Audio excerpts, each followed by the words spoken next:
Pues muy buenos días, tengan todos ustedes. Hoy vamos a tocar un tema relacionado con la democracia participativa. Eh, ¿Qué puede ser uno de sus mecanismos? Puede ser la consulta popular. Este, Obviamente vamos a estar ahorita nosotros dos nada más. Va a estar Benito Balam, que ustedes ya lo conocen muy bien, y es pues él tiene formación en política, además es poeta, humanista, y ha incursionado mucho en los problemas de espiritualidad de nuestro tiempo. Buenos días, Con- Benito. Buenos días, con mucho gusto. Saludos a esta audiencia que tanto pues nos hemos procurado convocar.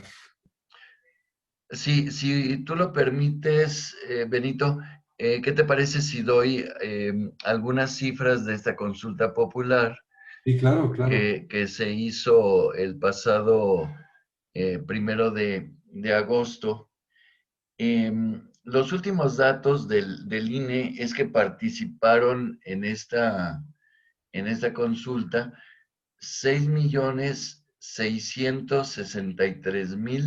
6.663.208 ciudadanos y votaron por el sí a la pregunta que se estaba haciendo, que si se estaba de acuerdo o no.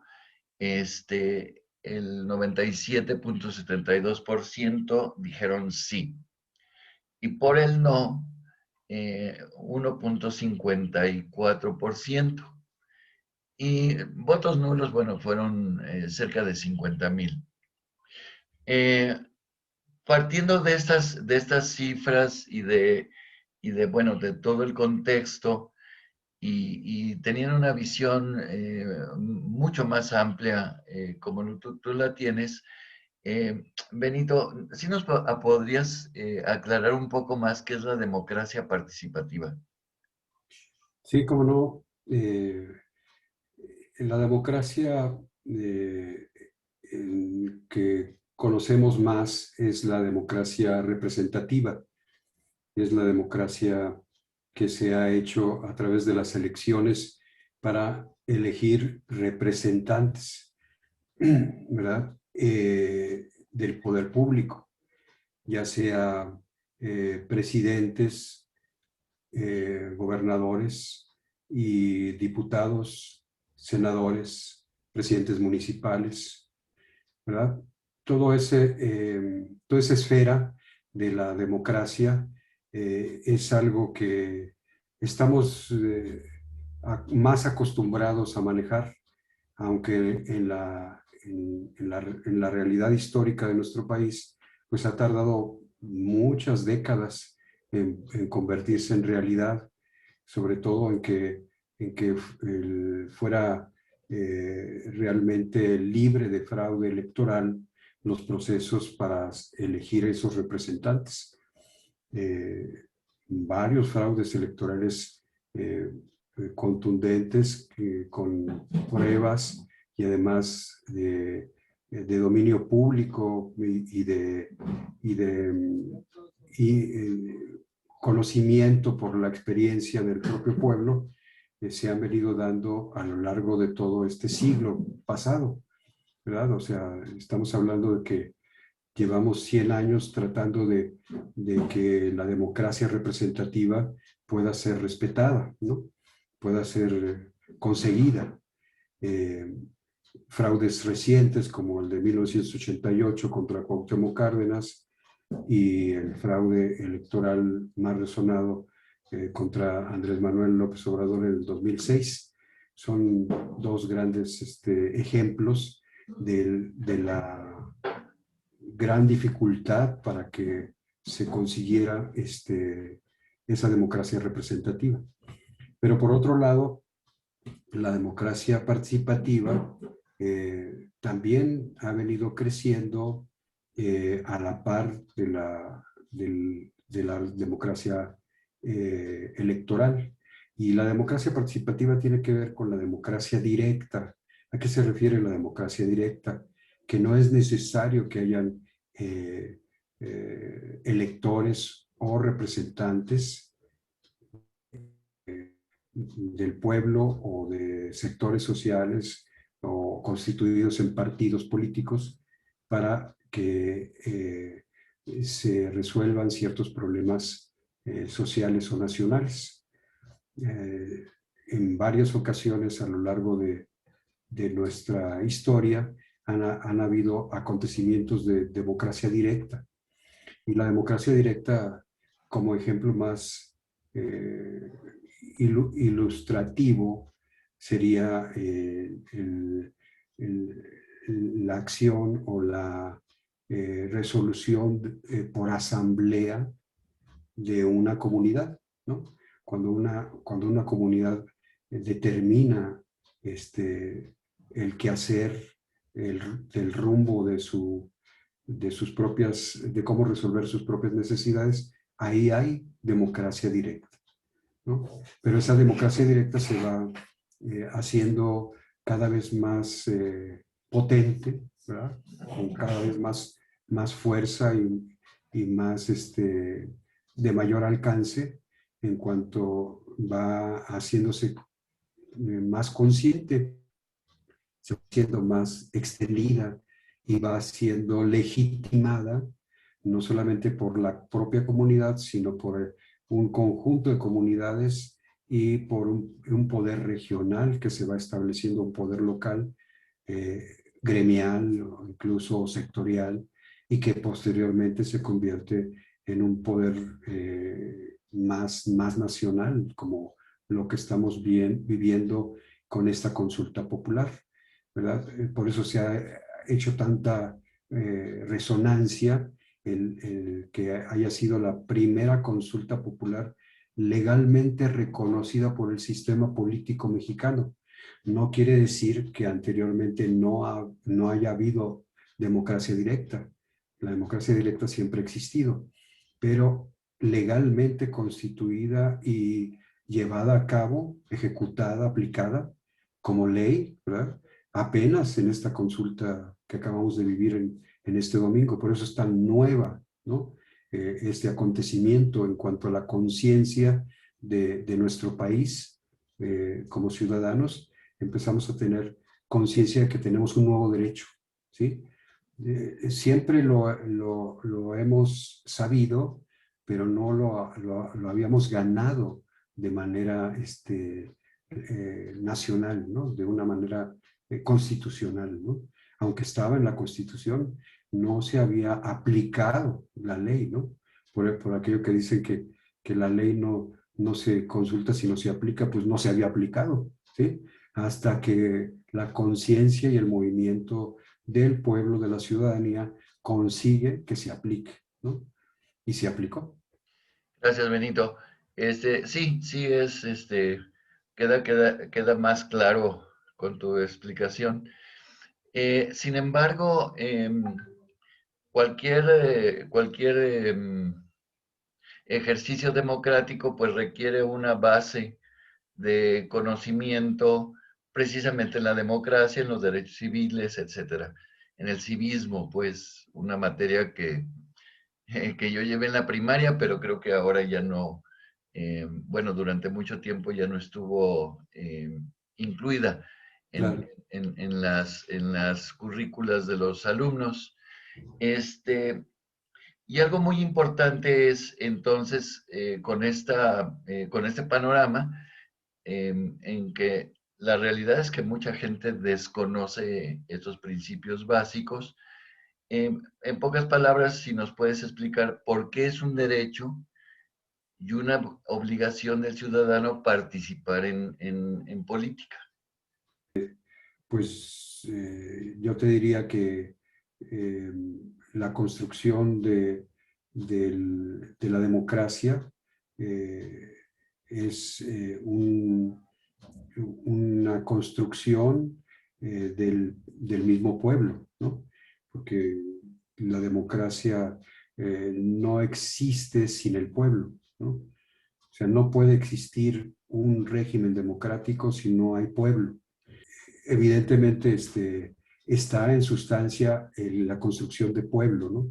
¿A qué me claro, refiero con la construcción de pueblo? La construcción de pueblo es construcción de ciudadanía, construcción de conciencia, construcción de movilización, construcción de relaciones, de nuevas relaciones de poder, desde lo doméstico, ¿verdad? Donde desaparezca la violencia intrafamiliar y haya relaciones democráticas, equitativas, justas, ¿verdad?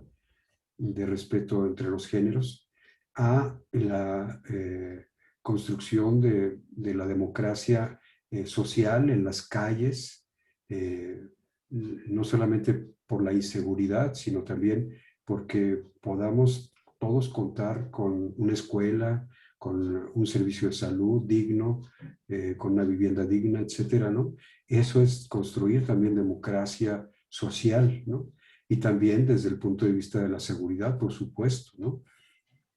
Cuanto mayor confianza tenemos entre vecinos, cuanto mayor sociabilidad de participación hay en las calles, pues mayor seguridad va a haber, porque va a haber mayor corresponsabilidad y organización.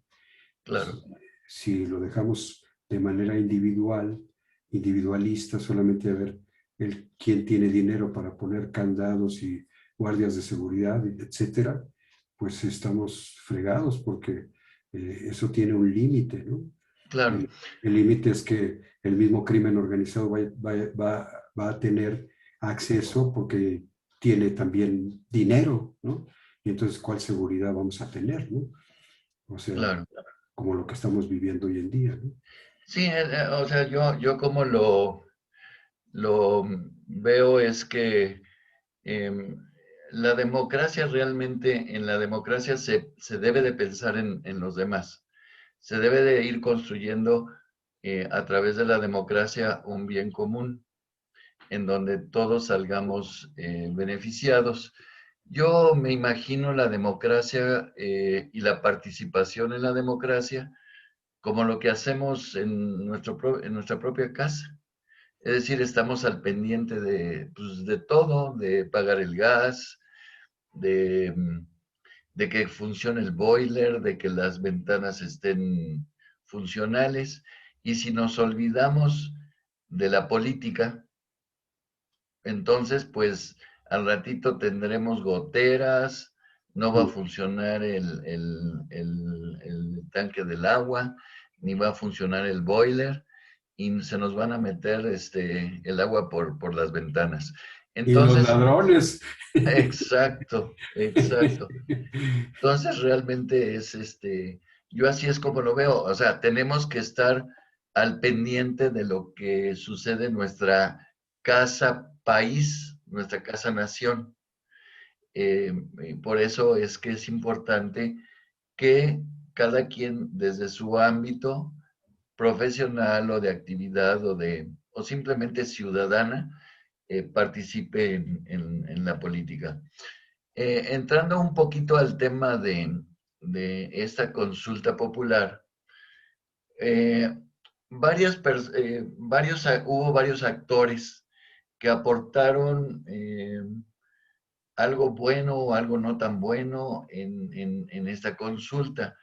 Eh, ¿Qué opinas de cómo se comportaron los ciudadanos en esta consulta popular? Pues los ciudadanos conscientes, excelente, excelente. O sea, hicieron una labor increíble, ¿no?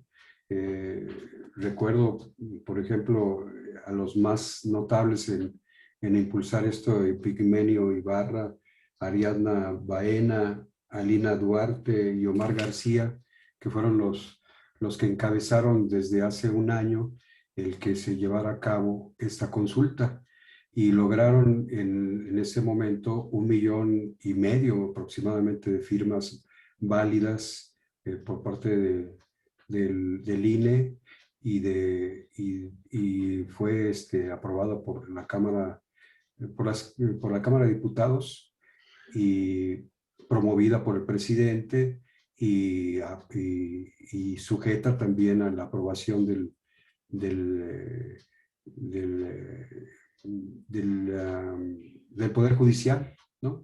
Y mandatado hacia el INE, ¿no? Digo, fue excelente porque no se había conseguido una legalización a nivel nacional con todos los poderes y con todas las instituciones de esta manera, ¿no? Entonces, el que se haya tenido como resultado, pues, fíjate, de 1,5 millones el año pasado a 6,5 millones, pues ya es un avance bastante significativo, ¿no? O sea, 5 veces más, ¿no? O cuatro Pues veces sí, más, 4 veces más de lo que claro. anteriormente se había logrado, ¿no? Y creo que a nivel institucional, pues sí falló. Cada uno de los poderes fallaron en algo. Pero digamos, el más visible de todos, pues fue el INE. Pero pues comenzando con el Poder Judicial que puso una pregunta muy confusa, tratando como de no, de lavarse las manos, ¿no? Tal parecía, ¿no? Como que yo no me meto en eso de los expresidentes, ¿no? Y tratando de no nombrar las cosas por su nombre, ¿no?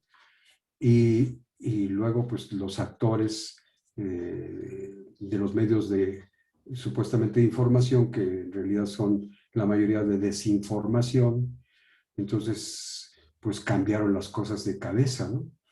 Como si los promotores no fueran ni siquiera existentes, ¿no? Si fuera, como si fuera una iniciativa del presidente, ¿no? Cuando no fue una iniciativa del presidente, fue una iniciativa de los ciudadanos que el presidente asumió, ¿no? Y eso lo pusieron de cabeza, ¿no? Entonces, eh, tratándose ya del INE, pues el INE actuó de una manera completamente nula, ¿no? En cuanto a la promoción, eh, lo hizo a empujones, ¿no? Porque no le quedaba de otra, ¿no? Y no se vio realmente su vocación democrática porque, por asumir esta demanda de los ciudadanos, ¿no? Yo creo que dentro del INE, pues desde luego hay gente de los empleados del INE o gente que sí tiene vocación democrática e hizo lo mejor que pudo dentro de esa institución, pero yo me refiero a los titulares, a los que están al frente, que hicieron de veras un papel de desinformación, ¿no? Y repitieron lo mismo que los medios de desinformación, repitieron lo mismo, Sí, que no era una consulta contra los expresidentes. Hazme favor, ¿no? O sea, tergiversando y poniendo de cabeza toda la consulta popular, ¿no? En realidad, el cuestionamiento hacia eh, la mala política de los expresidentes no es solamente contra sus personas, sino es contra el sistema de impunidad, todo el sistema de impunidad que ha permitido que se hayan establecido como políticas normales el uso de la tortura, el uso de la desapariciones. represión, ¿verdad? El uso de las masacres, el uso de las desapariciones forzadas, el uso de los crímenes de Estado, ¿sí? En pocas palabras, eso Claro, es, esa es la impunidad, el claro. sistema de impunidad. Y no era solamente contra esas figuras, contra esos personajes, sino contra el sistema de impunidad que se ha establecido en nuestro país por un siglo, ¿no? Entonces, el que se empiece a respirar de otra manera y empiece a ver esa libertad, pues se lo debemos también al triunfo electoral de una democracia representativa al modo que el pueblo ha querido, ¿no? Eligiendo un presidente que ha estado más cercano y más al servicio de los mexicanos y las mexicanas, ¿no? pero no quiere decir con eso que él sea el que está promoviendo todo esto, ¿no? Sino más bien la ciudadanía, proviene del movimiento de la ciudadanía. Y él, pues, se ha puesto al servicio, como debe de ser un presidente, ¿no? Muy bien. Ahora yo más o menos voy a dar mi punto de vista en este diálogo en relación a cómo yo vi la participación de la sociedad. La realidad está en que se quiera o no, es decir, se haya emitido o no se haya emitido un voto, este, siempre la gente de alguna manera participó. Eso los comunicadores como lo llaman como imposible no comunicar. Es decir, el hablar o el quedarnos en silencio implica una comunicación. Estamos comunicando algo. Entonces, es muy importante también considerar por qué la gente no se movilizó. Es decir, tenemos que aprender de lo que sucedió. Es decir, por qué, sí sabemos, algunas personas, eh, lo digo con todo respeto, pero algunas personas sí fueron manipuladas en sus conciencias con el objeto de no participar, haciéndole creer que esto pues era o un circo o una iniciativa del presidente al cual no le tienen mucho cariño, que digamos. Entonces, hay esa posición en contra. Sin embargo, de alguna manera, toda esa gente comunicó algo. Algo que sería muy interesante es que tú y yo estamos hablando, pero algunas gentes que nos vean no van a estar de acuerdo con lo que decimos. Y les hago yo una invitación atenta a que si ustedes quieren de alguna manera ponerse en contacto con Benito o conmigo y participar en alguna de estas mesas, lo podemos hacer con el objeto de oír las diferentes voces y que verdaderamente podamos abrir un diálogo, porque ahorita nuestro diálogo es, casi podríamos llamarle unilateral, porque coincidimos en muchas cosas, Benito y un servidor. Entonces, quería yo comentar eso. Obviamente que Reline fue, o sea, fue omiso. Yo quise ir a una casilla, no estaba cerrada, no había anuncios, o sea, no se quería que se participara. Digo, esa es la realidad, ¿para qué le hacemos al cuento? Y por otro lado, también el Poder Judicial se vio cómplice, pues, de este juicio. Y que como tú bien dices, Benito, no es un juicio contra unos expresidentes, no es un juicio contra una persona en particular, sino que realmente es un juicio que se debe de abrir o sea, a todo el Estado mexicano, que ha venido ocurriendo daño y ha generado muchas víctimas, muchos problemas estructurales que han generado pobreza, etcétera, y que han hecho que no lleguen los derechos humanos a mucha gente. Entonces, eso es lo que queremos juzgar y eso es lo que queremos que cambie. Y eso es hasta nuestros días, ¿eh? No, o sea, ha ocurrido en las décadas pasadas, pero también sigue ocurriendo en nuestros días. Entonces, la idea es ir hacia una justicia transicional. ¿Cómo ves, Benito? Sí, yo creo que ese camino es el camino que están proponiendo como el seguimiento de esta consulta popular, ¿verdad? Además de la comisión de crear o constituir una comisión de la verdad para realizar ese juicio, eh, se propone un tribunal de los pueblos, ¿verdad?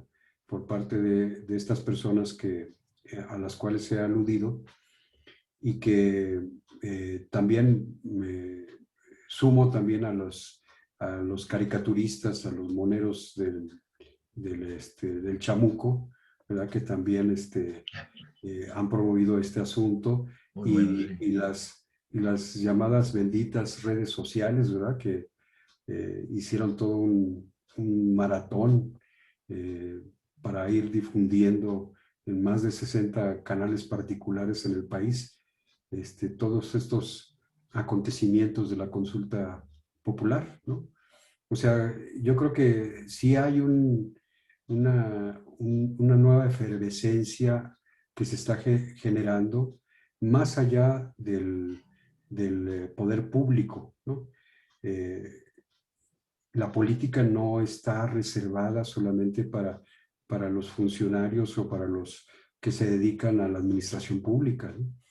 La política, como tú bien decías, tiene que ver con todos nuestros asuntos, pues de orden del bien común, ¿no?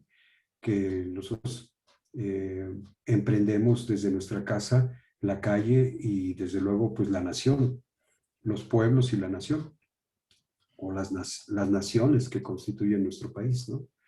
Entonces, eh, estamos en un punto de apertura, ¿no?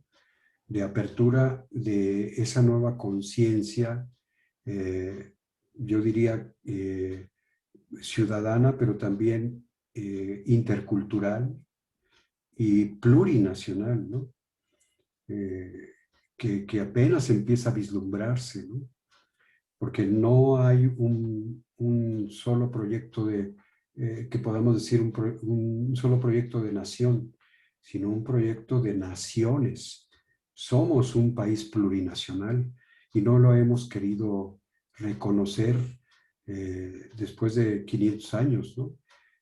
Sí reconocemos que existen etnias, ¿no? Pero el mismo nombre desde el punto de vista es un tanto despreciativo.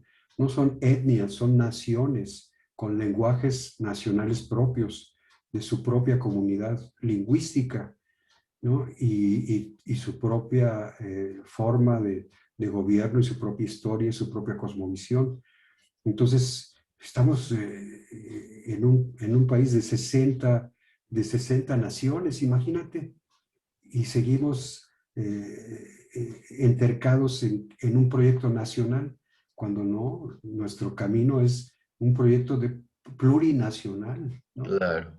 Y De hecho, ese, eso lo vimos en la consulta, ¿no? claro, Cómo fue muy diferente la participación en el sur que en el centro o en el norte. O sea, hay muchas diferentes formas de ver la vida. De hecho, hay muchas formas diferentes de ver hasta la pregunta que se estaba haciendo. claro. Entonces, pues yo creo que sí es muy Por importante eso. por una simple y sencilla razón, la comunidad es anterior al Estado, ¿sí?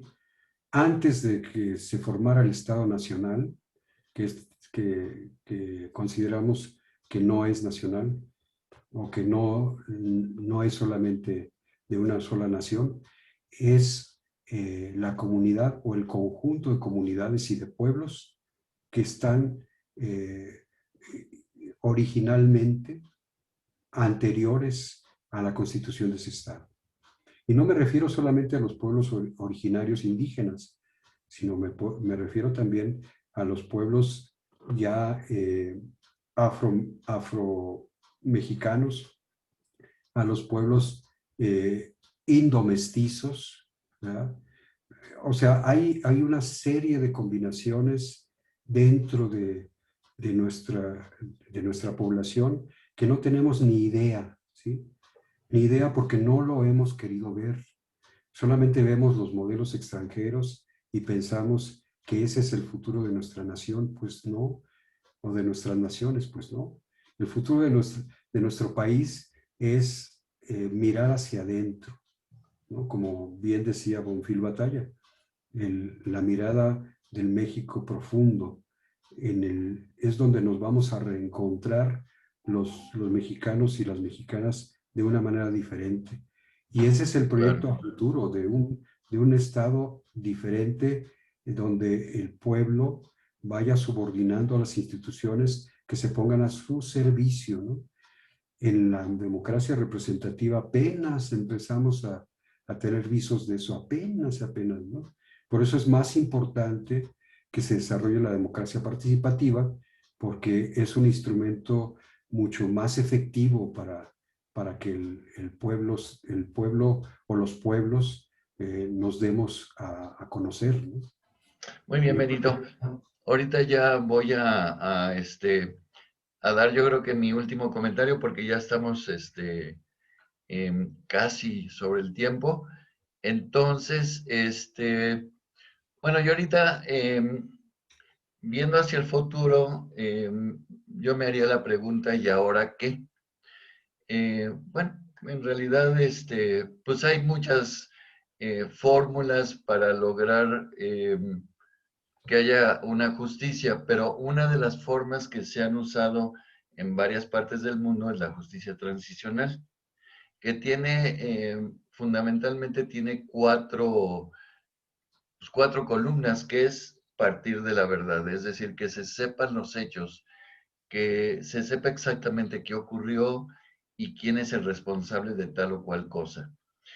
Por otro lado, eso nos puede llevar a la justicia y siempre hay que considerar la reparación del daño, ya sea a la nación o a las víctimas. Y todo esto es muy importante porque la cuarta columna es la paz, pero esa depende de las otras tres. Entonces realmente es muy importante pues que vayamos teniendo más información, más conocimiento con lo que es la justicia transicional, que a lo mejor no tiene que ser igual que en otros países, puede ser una justicia mexicana, es decir, considerando pues las características que no son nada fáciles de nuestro país, ¿verdad? Y por supuesto la voluntad política es fundamental y una sociedad movilizada. Esto es básico, estas dos cosas. Para eso se necesita un conocimiento esencial, organización, estructuras y mecanismos. Y todo eso, pues todavía hay que construirlo. A mi entender, se trata de someter a la justicia al Estado mexicano, como ya habíamos platicado, por su actuar de las últimas décadas y hasta el presente.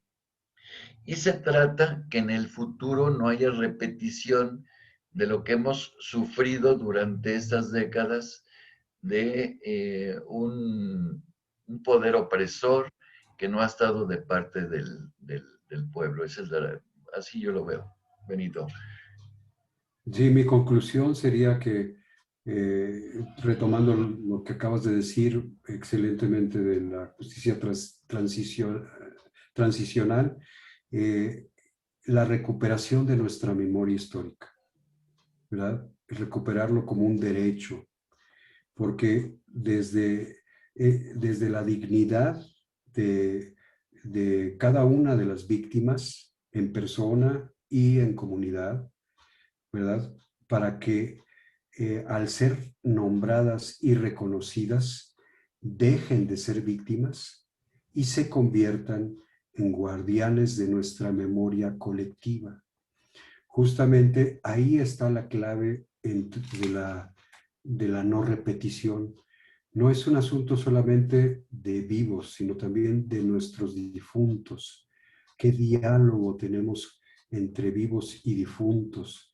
¿Tenemos memoria histórica si dialogamos realmente con aquellos seres queridos que nos fueron arrebatados injustamente?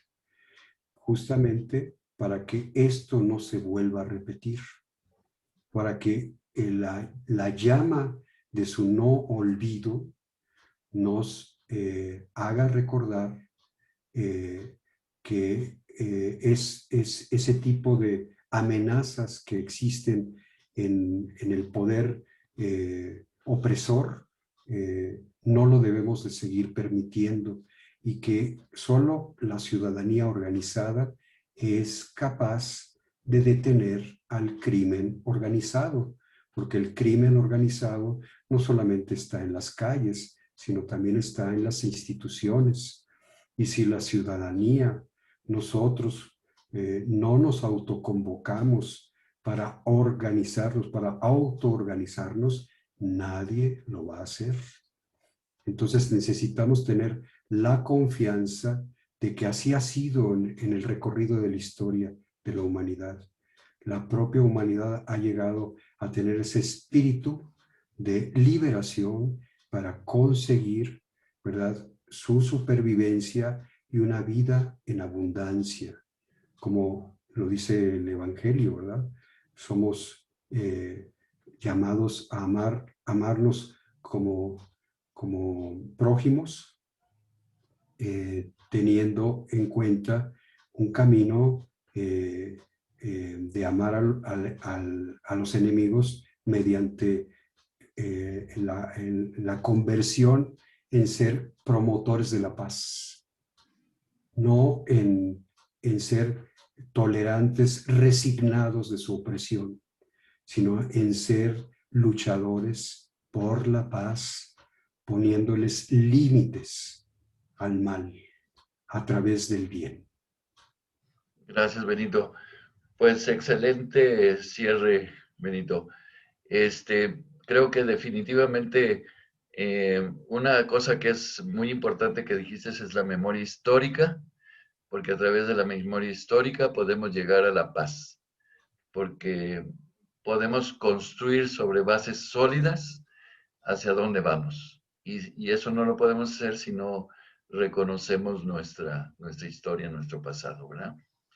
Es decir, eso de perdón y olvido, pues no aplica. Muchas gracias, Benito. Aplicará el perdón cuando realmente haya justicia. Claro, claro, por supuesto. Oye, Benito, pues o sea, muchas gracias por la participación tuya de hoy. Creo que nos esclareciste muchos de los pensamientos y de las dudas que teníamos. Y su servidor, que soy el doctor Manuel de Anda, me despido de ustedes. Ya saben que este es un programa de la segunda temporada de Construyendo la Verdad. Y les vuelvo a reiterar la invitación a todos los que no piensen como nosotros, porque de lo que se trata es de dialogar y de ver los diferentes puntos de vista. Es la única forma de construir una democracia y un país en paz, ¿verdad? Mucho gusto y hasta luego. Gracias, Benito. Hasta pronto. Hasta pronto.